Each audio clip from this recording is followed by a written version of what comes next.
Wherever Alliance is quoted in the body of the paper, we would write the number 1 out in the margin. Wherever Bloomfield is quoted, we would write the number 2. Why would we do that? Because number 3 is Cohen, and all of a sudden I go into the body of the paper and I'm combing through and then I realize, oh, I did not actually cite anything from Cohen.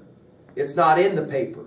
Now all of a sudden you got an issue. And a prof will constitute that with serious scoring lower of a grade if you leave a citation on a works cited page and it's not actually cited in the body of the paper. So it is a way to kind of double check. But when you actually hand in your paper, we're not supposed to have any kind of margin marks or numbers or anything like that. We rely off of this little system, this style book system, where we provide the author's last name and then we provide a works cited page. So do you know, like, not want us to put like thesis anymore on here? That again, if any of that's done, it's all done in red ink. And the reason it's done in red ink is to make sure that we know that's not part of the MLA style book. That's just in our 1010 class, for example, to make sure that it's getting done.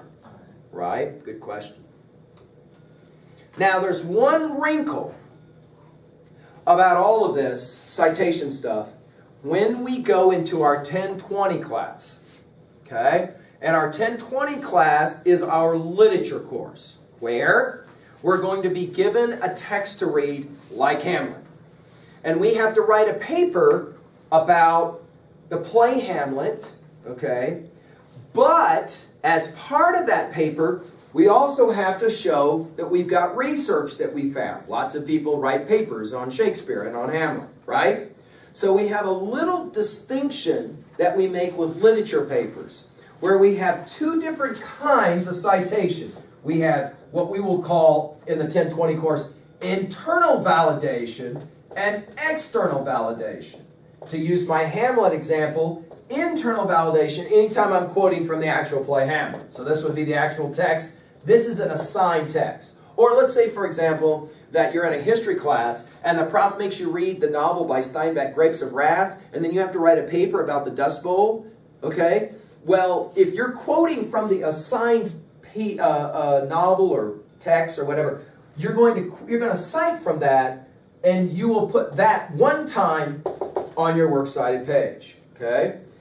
Then, when you cite, for example, stuff that or research, some Stanford prof writing about the Dust Bowl or whatever, that's your external validation. That's this normal kind of validation that we've been talking about. Okay. So there's a little bit of a wrinkle if the prof assigns a given text that you have to work from.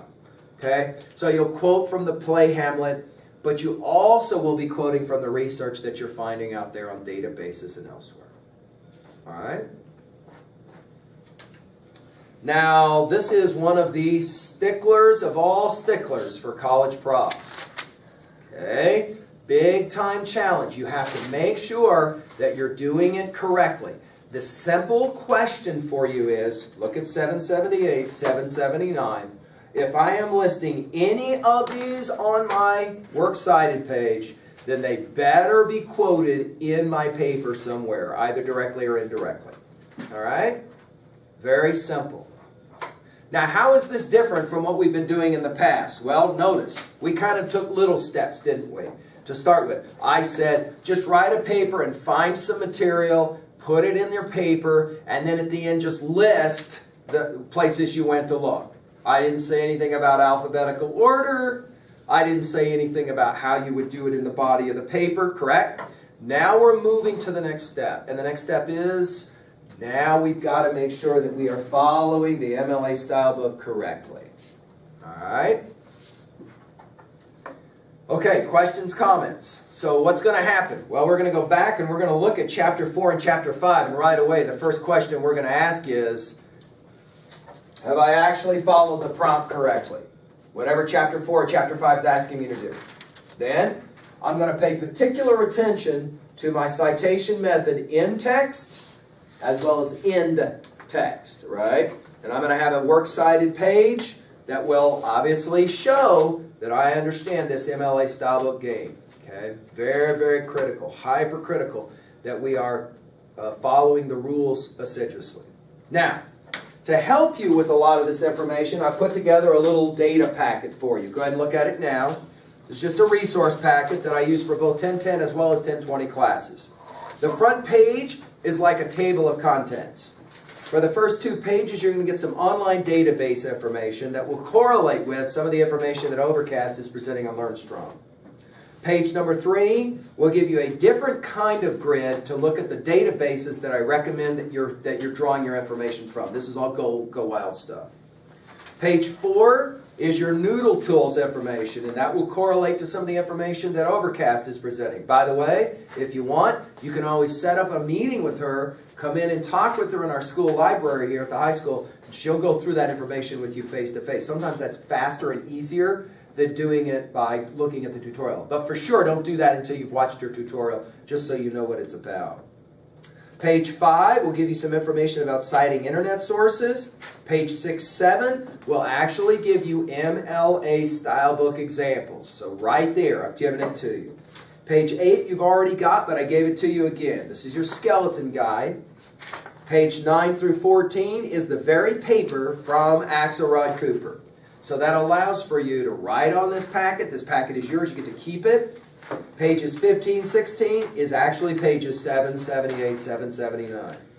And then finally, I'm giving you a sample rubric. Lots of profs like to use a rubric when they score your paper. And then they kind of ask that there be certain things in the paper, and then you have a little way to check it off. I give this to you as a resource guide, okay, to help you out. All right? Questions, comments? I realize that is a lot of information to throw at you. We are at the point in our semester where it's hyper-critical that you pay attention to how you're doing this work. I've put this online for you at LearnStrong, this lecture even, so you can always go back and listen to it again to make sure that you understand it correctly. If obviously you got questions, you want to begin to ask those questions now in the next week or so, the next couple of weeks, okay? Thank you.